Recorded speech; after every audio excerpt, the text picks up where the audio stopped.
TALA MOANA, everybody. I'm talking to Try, and I have on me for the first time since before ExileCon 2023, Dreamcore. Welcome, Dreamcore. How you doing, man?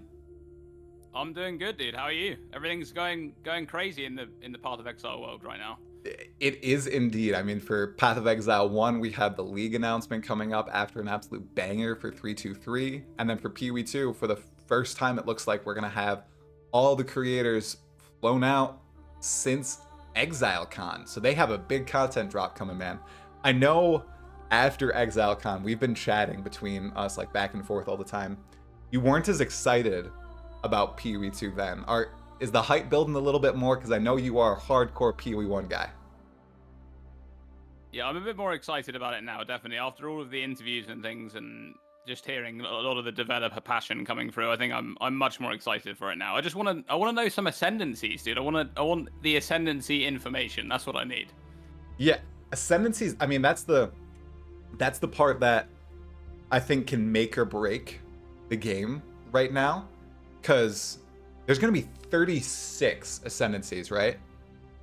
How niche are they gonna go, man? Like, do you feel like they're gonna have to go pretty freaking niche, or do you think they can establish 36 different classes that are kind of broad, like they have in POE1, where you can, make juggernauts that do righteous fire and then bone shatter and all this crazy wild crap? Or do you think they're gonna have to be really pointed? It's hard to say. I mean, I think they can go a little bit in both directions, where they have some ascendancies that are kind of sweeping many different archetypes, and they have some that are very specified into one thing, and that's probably fine. Yeah. But they're definitely going to have a bit of both going on, because they can't have like a bunch of jack of all trades. There's going to have to be Exactly. some really specific ascendancies, and then some not so much. But yeah, I just want that's the thing I want the most. I think ascendancies and probably more information on the passive tree.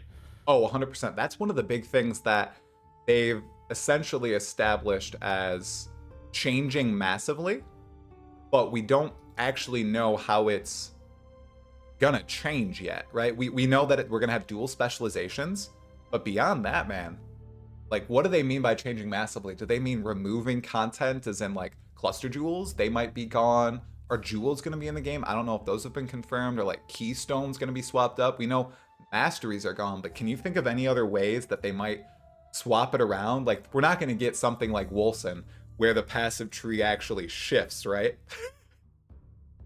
Yeah, I mean, there's so many directions they could go in with it, but I think really they see POE2 as like a fresh start, as something where they can kind of take all of the pre-existing mechanics and change them in ways where they all kind of make sense. Because you got to think that over all of the years, all the leagues they've added content in, a lot of things kind of overlapped on top of each other, right? Created a lot of crazy power creep. So I think if they have this opportunity to kind of go from a fresh start, they can look at things and slot them in together that make sense. 100%. Do you think that cluster jewels will ever make it to POE2 though? I'm kind of curious. I know this is like a big part of everybody who is a POB warrior, like I know you are. They're huge for build creation and everything. Do you think they'll ever make it there? They might put cluster jewels in the game. I mean, I think cluster jewels have been a lot less of a problem since they nerfed them. Like after the, in Delirium League, they were completely ridiculous. That was the league I started playing the game, by the way. So it was? Yeah, in Delirium League, I've probably had the most broken character I've ever played in Delirium League, and that was like Armor the Stacker? one and done, sorry, not Armor Stacker. Herald Stacker? No, it was a Slayer Cyclone character with the Impale stacking clusters, which are gone from the game now. So you could get like an additional Impale on every single cluster, which was just completely broken.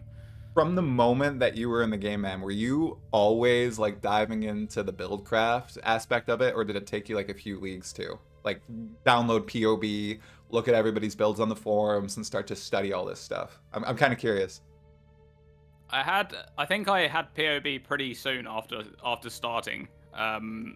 I just got completely absorbed by the game in the first league. Like I was just going crazy. Perfect time though, too. I played like three builds or something, and on that Slayer that I was playing, the Cyclone character, I was farming Uber at Zeri on my first league. Like it was just, Dude, I don't know, nice. I was just completely absorbed into the game.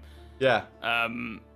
But yeah, I think I started to really get interested in mechanics like the second league and the third league, and started to like really dive deep into it. Yeah. Yeah, that's how they get you, man. You know, you get in one league and then you think it's never gonna be as good the second league start, right? That's how I was when I was playing. Like I started the next league and then oh my god, it's Yeah. even better because you understand the game more. You get invested in the community. You know, it really gets you. I think they have a pretty good formula going on with POE1 and POE2.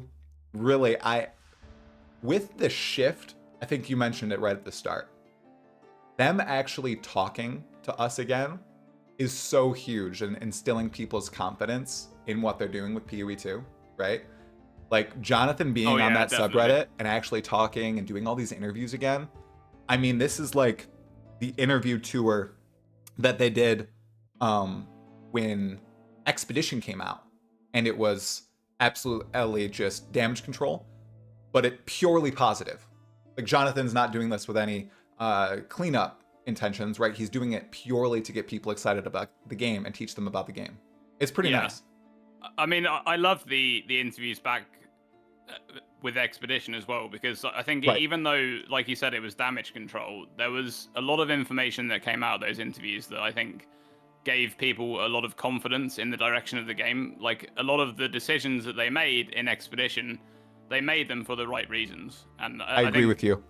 The same sort of thing is coming through here with the Path of Exile 2 interviews, because you can see a lot of stubbornness there in Jonathan, you know, but it's good stubbornness, you know. He's pretty firm set in his ways of how he wants the game to be, and some people come up with some ideas and he kind of questions things, and if he thinks it's a good idea, he will bring it up. But if he thinks that it's something that doesn't belong in the game, he's quite stubborn in that he doesn't want it to be there, you know. So 100%, and I think that's what makes GGG stand out, and even like the EHG devs, I think a little bit, not as much as GGG though.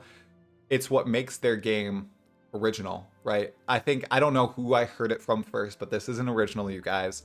Somebody said something along the lines of, you know, a game that's sculpted for everyone is perfect for no one. And I think this game, because of that vision, because they're so stubborn about some of the design mechanics, it's perfect for quite a lot of people. But that means it's like not for everyone at all, right? Like it's not a Diablo 4. It's not even, I don't even think it's close to a Last Epoch. I think Last Epoch is a lot more for everyone than it is perfect for other people, right? Dreamcore, I think we can talk about it briefly. Have you played Last Epoch yet? I think I remember you saying you haven't yet, right? You've been doing a lot of POE1 League start stuff, right? No, I haven't played Last Epoch. I've watched a lot of other people playing Last Epoch, and I think the game looks great. For me, there's a thing there where I kind of enjoy the downtime in PoE leagues right now. I think that they've got a perfect cadence where I like to really dive deep in the game and play it for however long I want to play it for. Then I get burned out on the game, and I enjoy that moment where I'm not playing, you know, so I can get excited for the next league. And I think with me, it's, you know, if I was to dive into Last Epoch, I would kind of I would have to go all in on it. I can't really play the game casually, you know. That's just not in my nature. I can't play the game casually. So it's just like, Last Epoch looks great, and I think I will play it at some point. But for now, I'm gonna leave it as it is. That makes total sense, and it's a good purchase for $35. But I think I saw this discussion somewhere else wherein it's hard to commit to two games like this. You know, these are very different games compared to something like, and I've never played it, but I'm pretty sure I have a good vibe check on it, like Fortnite and PUBG and stuff like that. Those are easy drop in, play games, and you can swap between them very easily. But games like PoE, games like Last Epoch, sorry, I'm gonna shit on Diablo 4 again. Not like Diablo 4. They're not plug and play. Like when you go into this game, you know that you're signing up for quite the experience. You don't know. You learn you're signing up for quite the experience. You know, you're storing this vast repository of knowledge in your head. You're learning all these mechanics. You're chilling out with the community, and it's so different compared to just, you know, playing a couple games of Overwatch or something like that, right? It's way more in depth. You know, you kind of need to sort of go a lot deeper into it. I mean, those other games that you mentioned, they're very sort of casual. I mean, I even play like Apex and things with some other friends. You know, I just like hop into a few games here and there. But Yeah, with Path of Exile or any game like that, I think it's just, it's more of like a journey when you're playing it in a league. You kind of like building your character, Yeah. getting involved. You're kind of interested in whatever's going on in the current league, different league mechanic and stuff like that. Right. Yeah, that's a good analogy. I think it is totally a journey, and it's a journey every single time. I think it's rare, and I think it only happens to, the top 1% of players, wherein that experience gets kind of monotonous. I bet, and even Zizarin, he plays the game every single league for hundreds, not maybe 1,000 hours. I don't know. Oh yeah. I don't know the exact Yeah. time, but even him, like, every playthrough does seem kind of distinct, um, even to like Absolutely, yeah. outsiders, right? And that's why the game's so good. You can play it for 10,000, 20,000, 30,000 hours, but on your 150th character playthrough, it's going to be distinct because of the set of league mechanics that are in the game, because of the items that your character's using, all that stuff. And I mean, that's why I'm excited for POE2, because I'm hoping that they can accomplish that with a fresh coat of paint and a fresh start, like you said at the beginning. It's a clean slate, right? They're starting from zero. It's a brand new beginning, and I think there's a lot of things. I kind of get the impression with a lot of what Jonathan's been saying is that there's a lot of things over the years that they probably look back on and are not really that happy with. Like, but it's Right. things that have gone in the game and they can't really do too much about it. They can do a little bit about it. We saw some changes in Expedition that people didn't really like. We obviously had the Harvest introduction and then nerf back in the day, but I think it's, they want to kind of have that clean slate where they can look at everything on the same level playing field and get it all right at the same time. Right. They're going to add mechanics in after that, and we're going to end up having the same sort of thing over time. That's right. So it is a fresh start for them, yeah. It is, and so I just realized as we're saying it, we keep saying fresh start, clean slate.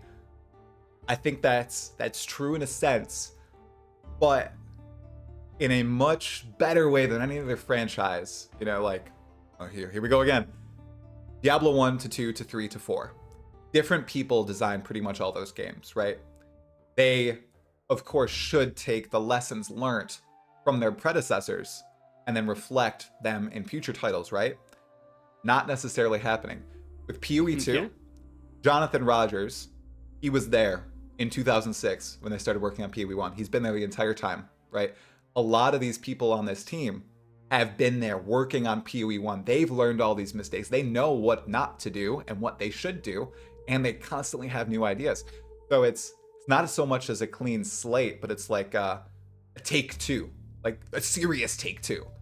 They can use all those learnings and reflect them in the new game and build something that's even better. Like it's just so exciting. Like it's unlike. Yeah, they have a wealth of knowledge and data Yes. now to pull from for Yeah. Path of Exile 2. Like that's the thing that they have. They have all of this information that they can just look at and gain. They can gain so much from that. Just all of the learnings that they've had over the years. Yeah. And I mean that's part of why I think, because when I look at Path of Exile 1 leagues, like, yeah, okay, not every league hits it out of the park. We had a Crucible, but 3 of the last 4 leagues, in my opinion, are league of all-time candidates. So Yeah. And I think you're going to get more and more of those leagues over time because they can always look back on what has been successful, Right. and they know what hasn't been successful. Yeah. So, and that's going to be the same thing with Path of Exile 2. You're going to have less and less of those leagues because, Yep. and more leagues where people just want to keep playing. Right. 100%. It's exciting, man. And I'm glad you're a little bit more excited about POE2 and just talking about it a little further. I know we don't have any new information yet, but there's an event coming up. We're going to be able to play POE2. I'm flying out to LA, and sometime soon after that, I presume, can't say anything, there's going to be a reveal about all the new POE2 stuff. I have no idea what they're going to reveal besides its exclusive new stuff. What do you think it might be, dude? Like, do you think they're going to go all in, do the rest of the classes? Do you think it's just going to be the Witch? Do you think it's going to showcase endgame a bit and allow people to really build characters on their own, which is something we haven't been able to do at all in POE2? What do you think it's going to be like? So I think this event kind of came completely out of left field. I had no idea anything like this was going to be happening. I knew they were going to be doing a POE2 reveal because they have been doing that like with each Yeah. release. Yeah. But I think that with it being the last kind of league before the POE2 beta, assuming the next league is going to last for 4 months like all the other ones have, so this is going to be the last one, right? Before the beta actually begins. Yeah. I think they're probably going to do like a big reveal of several classes at once, and then they're going to trickle the rest of the classes between now and the beta launch. That's kind of how I see it going. Okay. So it'll be like one big reveal, kind of get people excited for it, and then they'll probably do maybe 1 or 2 a week, going up until then. Yeah. I mean, that would be awesome. I'd love to see more things on the passive tree as well, but that might be a case where they're just let people see it in its glory when they just come into the game, right? Exactly. Because they don't need to like reveal parts of it. We'll just save that and they can just see it. Yeah. I think somebody in my Discord asked a question. I think it was Enigmatic. I might be getting that wrong. But as a question essentially was, and I'm totally going to ask Jonathan, is there anything that you plan on not revealing about POE2 until players are like in the game so they find it out for themselves? Something substantial. And I think you might be right on the money there with the passive tree. I think that's something that they might talk about broadly, but they want players to experience it for the first time when they log into POE2, and press P when they get that first level up, right? It's going to be hopefully a microcosm of the experience that people had all the way back when they started playing POE1 and they opened the passive tree for the first time. I think you might be onto something there, man. Yeah, I mean, that's the thing, like, and the passive tree in Path of Exile 1 is definitely one of those things that, some people are going to look at that and be like, this is amazing. And some people are going to look at it and they're just going to uninstall the game, right? That's just the kind of thing that it is, the passive tree. Yeah. But I hope that,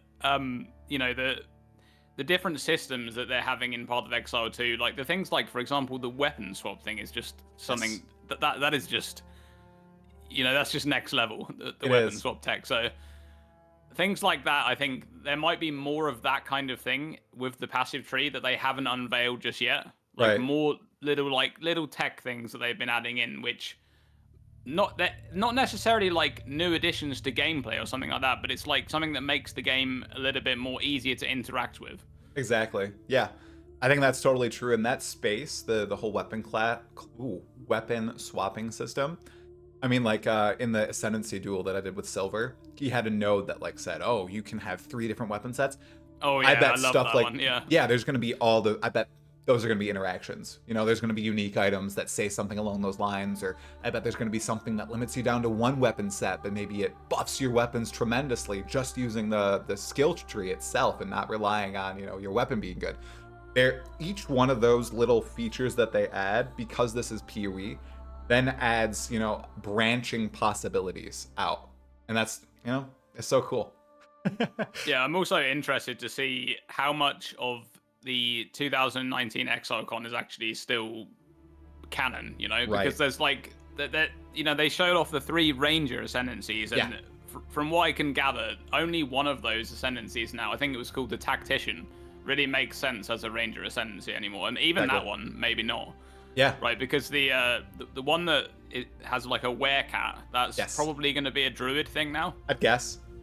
So I don't know. Yeah, we don't really know anything. I mean, they had like the few reveals of like ascendancies they didn't flesh out quite, like the Marauder one with the like a commander type thing, or maybe the witch one that looked like a lightning caster. But yeah, I'm really hoping. I'm with you. I think the masteries, I mean, like last Epoch, the masteries make that game, in my opinion. I think it's going to happen with POE2 as well, and them being 36, it's just going to be so wild.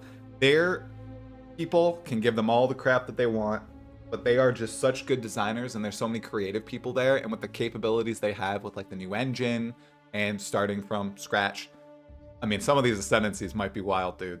I think we're about to be like shocked whenever they get revealed. I think they're going to be crazy. Yeah, I think they're going to be I mean, they already had crazy ideas in 2019. The like melee bow, for example, it was just completely ridiculous. Dual shields. So Yeah, I think all that sort of stuff is completely on the table. Like until we have actually seen the ascendancies, there's nothing is off limits, right? We don't really know yet how crazy they're going to go with this. So yeah, I'm excited to see the ascendancies. That's the one thing I want to know the most. Yeah, man, and if they take your idea and they trickle out the knowledge from now until beta after a big reveal, whenever it happens, oh, that's gonna be so cool. Like every week's just gonna be so exciting seeing that stuff drip in and everything. So yeah, Path of Exile 2, Yeah. man. I'm glad you're looking forward to it more now. One more thing about it before we maybe talk about a little bit of POE1 stuff. The beta. We do know the date for that. June 7th. If you get a chance to, and I'm pretty sure you'll get a chance to, man, will you be playing the beta?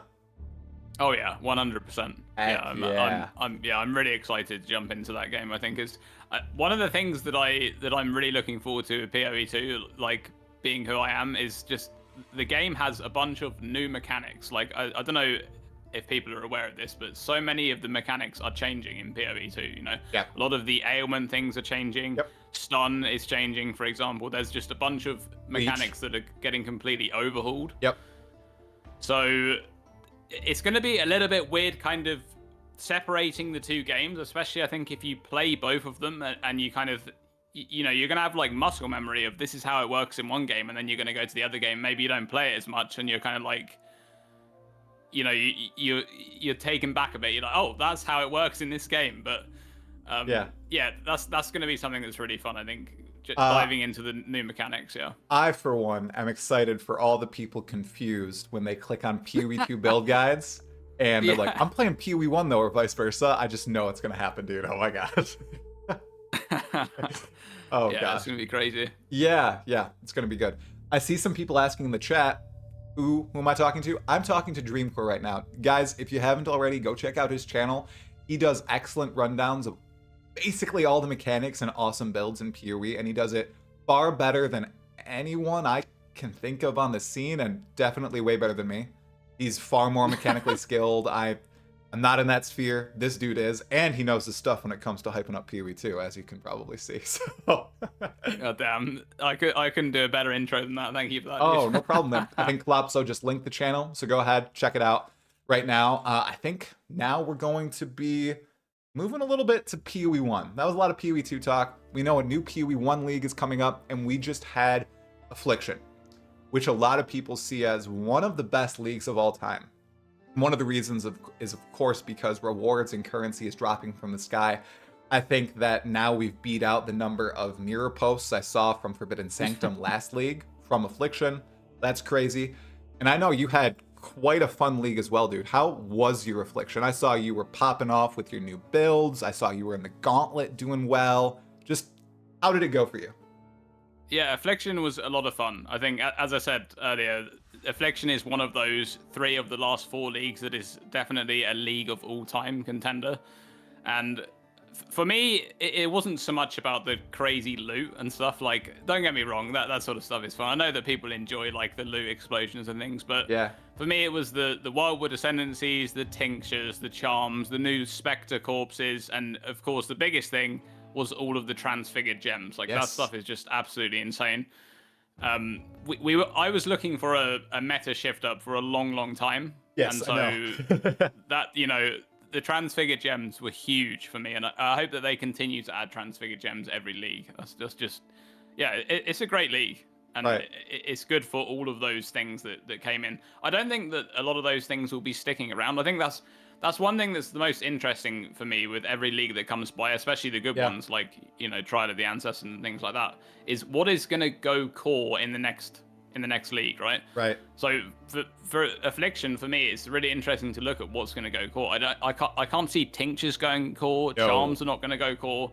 The Wildwood Ascendancies, they might take elements of them and make them into things that would work in the game. For example, they could make Bark Skin into a skill gem. Right. Yep. 100%. The Spectre corpses, I could see them coming back as monsters in future content so that you can like use them in future leagues, but I'm not sure if they're going to come back wholesale. Yeah. Do you think they would ever do like transfigured gems that allow you to access those specific specters something like that. That would be really interesting, actually. Yeah, Yeah. that would be super interesting if they had. Yeah. It just popped into my head thinking like that would be a good way to do it. Yeah, like they make an entire skill out of a Spectre. That would be cool. Exactly. It would Because probably some of those Spectres were really interesting. They Like, were. They were completely build defining, like the Exactly. Dark Marionette, for example. Yeah. Yeah, and some of the stuff from like, is it the Warlock that effect? It had a lot of effects on your like life pool and everything, and your life from gear. I wasn't a Warlock, so I'm not quite sure, but I know some stuff from these trees might make it to maybe the core passive tree as like keystones. Could you see that as a possibility?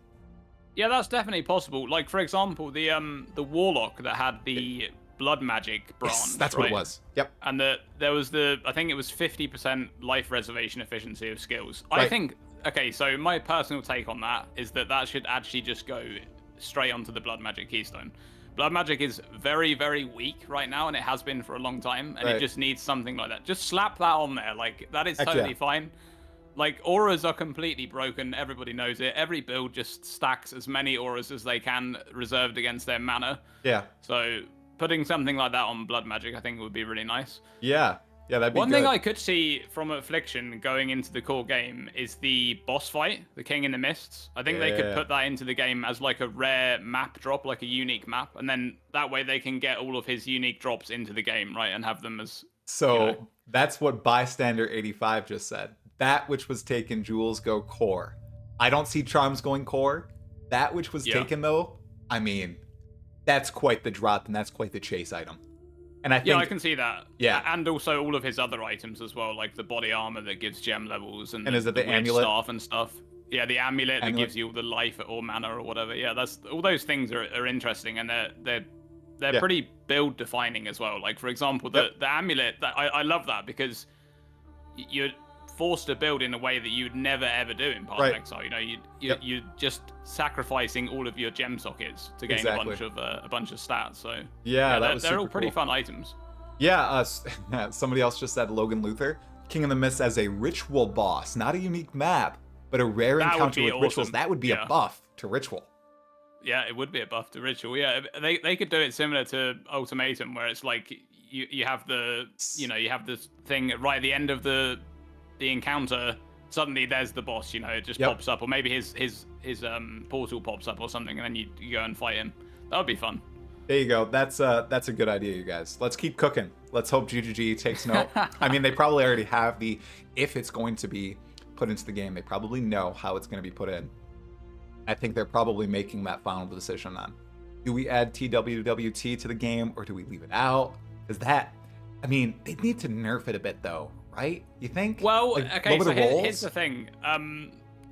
Do they need to nerf it if it's very rare now? Because how it is right now is that you just like go into a map, there's always the Wildwood there, and then there's like a small chance that the King in the Mist is there. Yeah. And how it would be in future games would be, let's say if it was attached to Ritual, then you know you'd probably have to spec into it on the Atlas tree to even unlock the chance to get him, and people would have to actually farm it.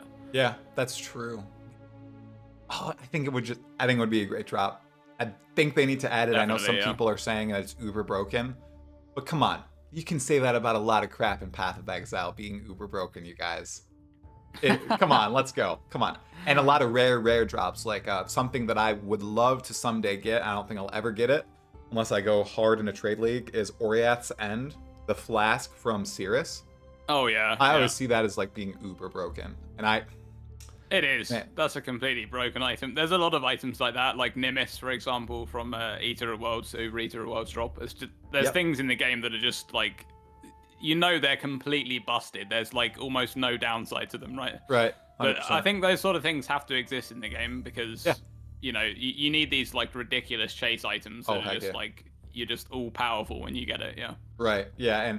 And they love gambling in PoE, and this is one of the big gamble items of all time, along with Baldo's, chests or Baldo's boxes. Those two things, and that was introduced in this league too. That was Did you play any of those Uber maps or anything? I did. I went into a few of them. They're kind of dangerous in hardcore. I'm not gonna lie. Those things are super scary. Dude, I think I went into one map with the I can't remember what Union of Souls. That thing where like all of the monsters are constantly gaining they're just getting more and more powerful the more you kill. That is very, very scary. Oh, 100%. So yeah, that's you need to build a monster character to be able to do some of those maps, but Definitely. And I think they're a fun addition to the game. Oh, I yeah. like that. They're a really fun high-end addition to the game. Great way to get the community involved as well, you know. They're geniuses at making money, you know. They're going to be able to pump out money for a really long time with these sort of ideas. I also really enjoy that they add like a hardcore element to softcore, because that's something which you know there's like people making these ridiculously strong characters in softcore, and then in the blink of an eye their character's gone forever. Like, and there's like a little bit there of like crossover going on, you know, because some people were even asking for that, like a middle ground between hardcore and softcore, and well, you have it now. Like, you have to opt into it, and there's like a crazy reward, but if you fail, your character's gone. So that's a fun addition to the game. I think they're great. 100%, and it's something you're used to, man, because if people don't know, you know, I'm a softcore dude. I play in trade.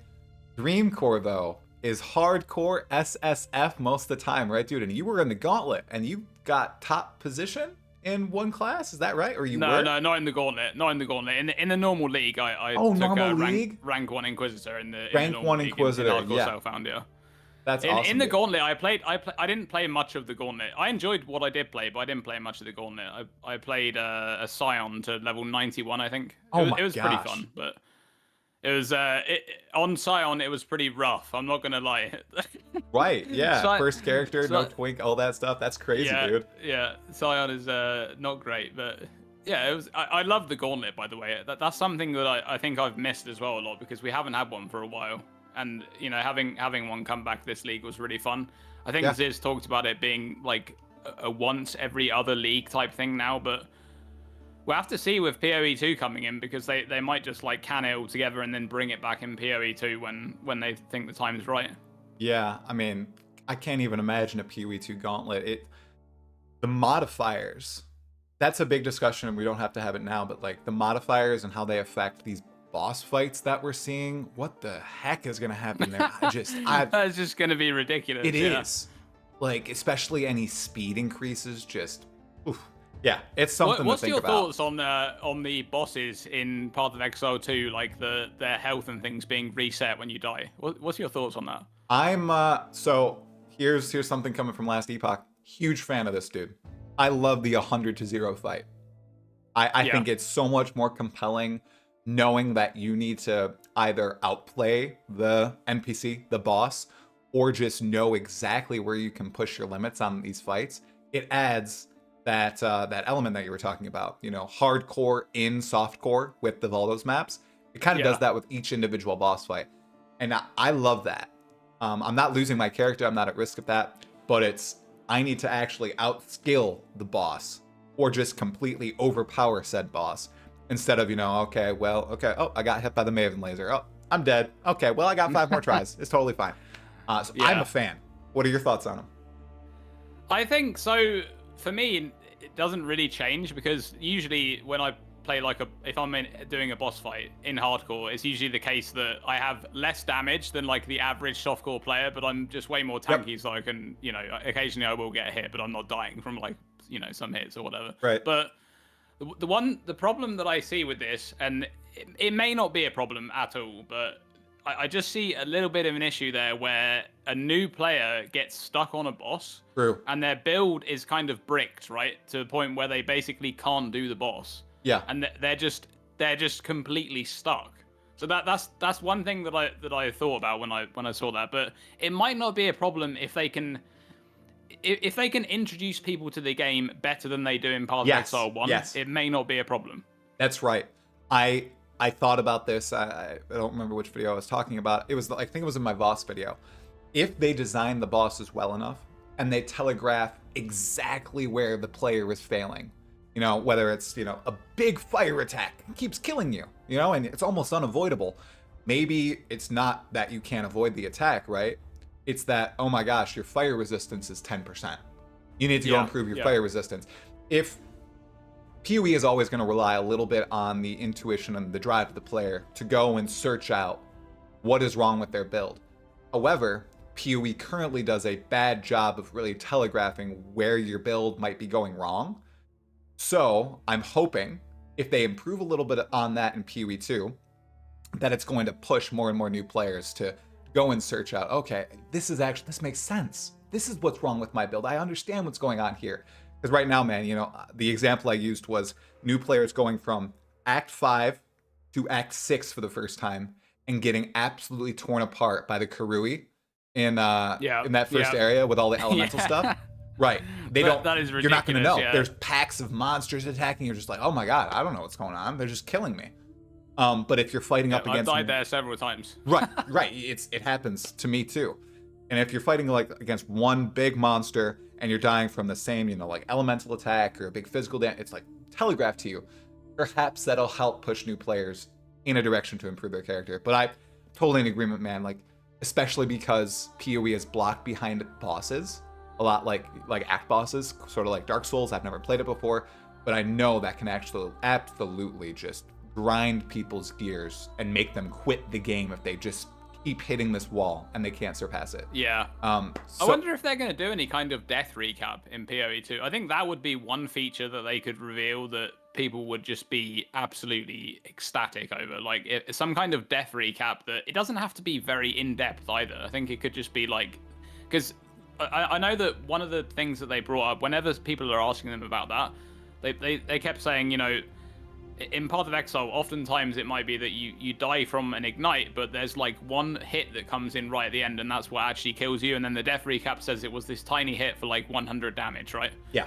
But I still think that a death recap would be really nice, even if it's extremely basic. Yep. I like Last Epoch's one. It's helped me already.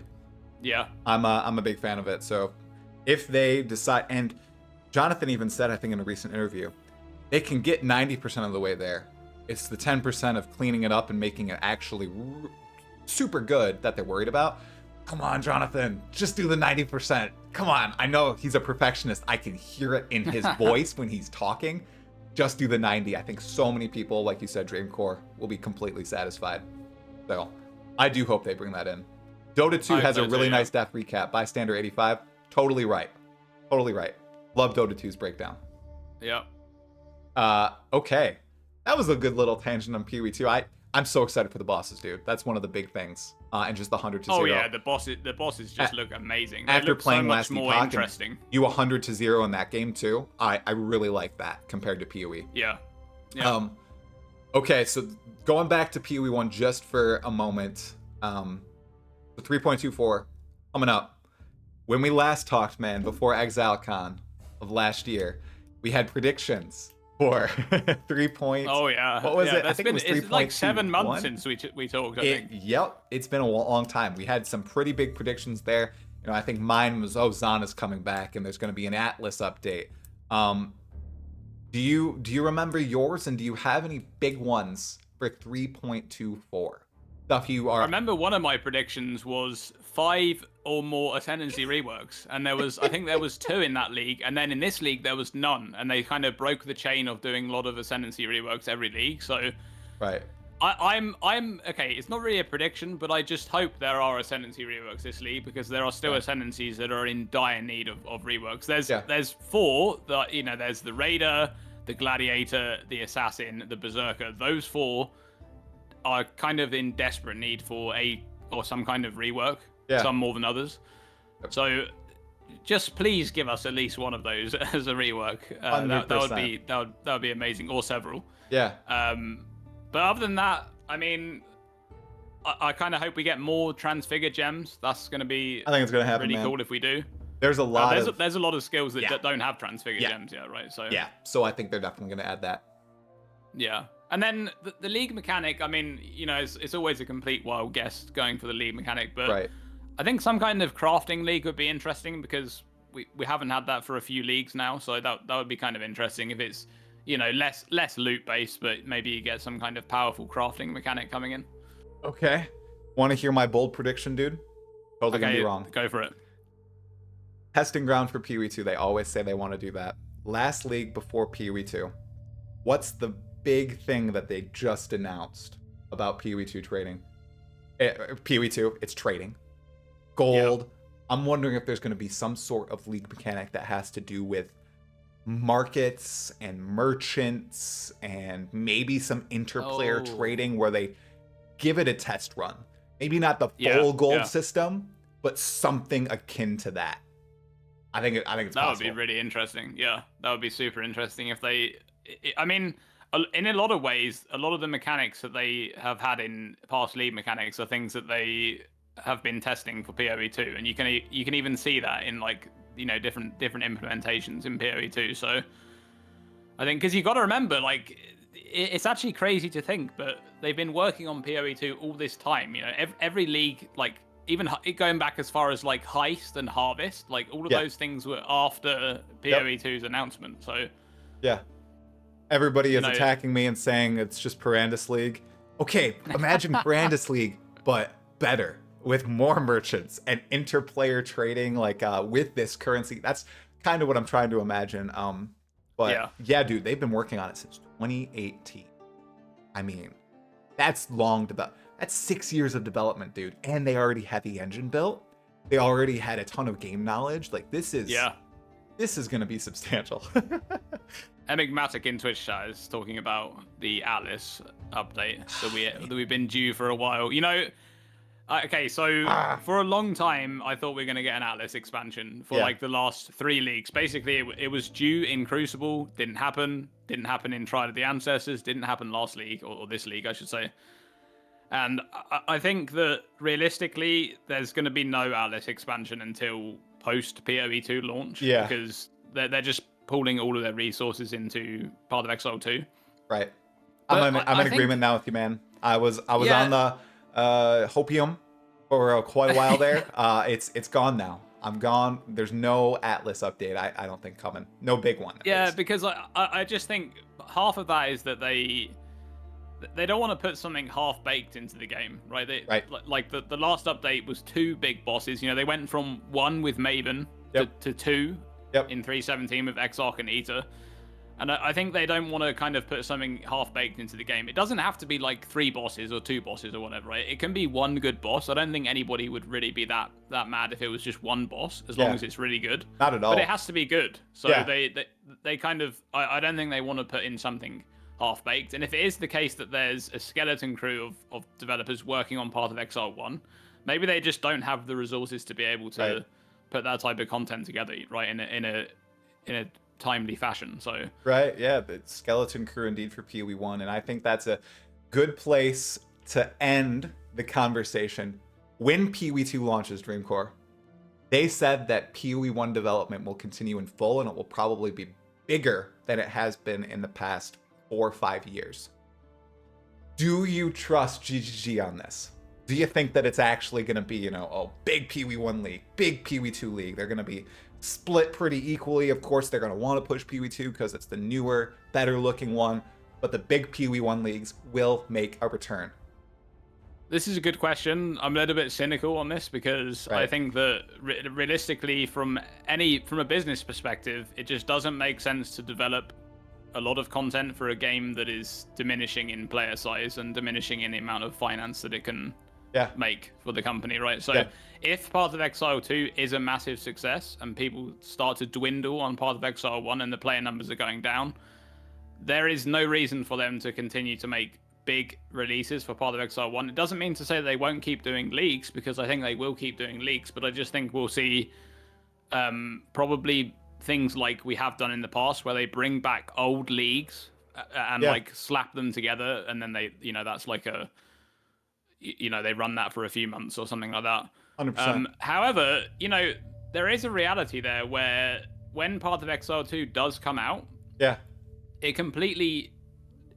is so different that there is like a genuine player base in each game. So like there's like still a solid backing for Path of Exile 1. Right. And if that happens, they'll have to adjust accordingly to that and have a completely separate team working on Path of Exile 1 that does put out content that that game can continue to monetize for them. But Enigmatic just stole my thought, dude. When you said that, everybody should remember old school RuneScape is a freaking thing, and it's huge. It's bigger than the current RuneScape and all its sequels, right, dude? So I think that's totally possible. I think you're right. That's the thing, though. That's definitely a reality where I mean, I think, man, I don't want to say that Path of Exile 2 is going to be a flop, because there's nothing in my mind says that that's going to happen, right? The game just looks incredible. Yeah. But there's definitely a world where Path of Exile 2 comes out and people just say, I want to play Path of Exile 1. You know, because there's just that world exists, I think. So, yes, I think that if both games keep a reasonable player base, there's nothing to say they won't keep developing. Yeah. For both games. Yeah. I think that's a good take, and I think you're right to be cynical, but I think that if POE2 was far more successful than POE1, they would, slowly sunset POE1 and stop those updates. But I'm on your side there. I think that the team is going to need to be split, because I think there's going to be a substantial player base for POE1. Undoubtedly. People are attached to this game. Some people have been playing it since 2011. It's still a great game. They've updated a lot of graphics and aspects of it. It's so deep. I mean, I think it's going to easily keep hitting the current peaks in terms of when a new ladder reset comes in, right? And maybe even grow with POE2. Because undoubtedly people are going to come, they're going to play POE2, and then maybe they'll get bored with POE2 and they're like, oh, there's POE1 here, and a lot of people are going to say, oh, it's just as good as POE2. Go try it. You're going to get hooked on POE1, and the cycle's just going to turn. They're going to have not just one soul, they're going to have 2x your souls, because you're going to be playing POE1 and POE2, man. Yeah, I mean, I would love to see, if from the perspective that I'm going to like both games. I mean, I don't know 100% sure, but I think I will like both games. Yep. I'd love to see them push content out for both games, but whether or not I'm in that same frame of mind when both games are actually a thing, it could be the case that one just takes me more than the other, and I just stop being interested in the other game, right? That's definitely a potential there, because as I said to you earlier, the reason why I didn't play Last Epoch was because I enjoy that downtime of PoE leagues where I can reset, get excited for the next league. Yeah. And the way how they're presenting the two games right now is there's basically no downtime. Yeah, just static. There is no downtime. So, and I could just see myself getting completely burned out if that's the case. Totally if I like both games. So, yeah, we'll have to see how things go. Yeah, man, that's a very measured viewpoint, as are a lot of your takes, dude. And it's always good talking with you. I know we chat a lot on Twitter, Discord, and everything. This has been a good one. I really enjoyed this. Hopefully if I can get this live streaming stuff really set up well, hopefully we can chat more, about POE1's next league, about POE2, all this. It's been a really good time, Dreamcore. Oh yeah, absolutely. We should definitely do this more than we have done in the past. I think the 7-month gap is probably a bit too much. 100%, dude. All right, and if you haven't already, you guys, I'll say it again. Said it 3 times now. Go check out Dreamcore's channel. Absolutely awesome stuff. His thumbnails are killer. You've probably seen them on your feed. And I mean, if you've seen them, you've probably clicked them, because they're really good. So if you haven't, though, go check them out. Dreamcore, it's been awesome, dude. Thanks for having me, dude. All right. Talk to you later. Peace.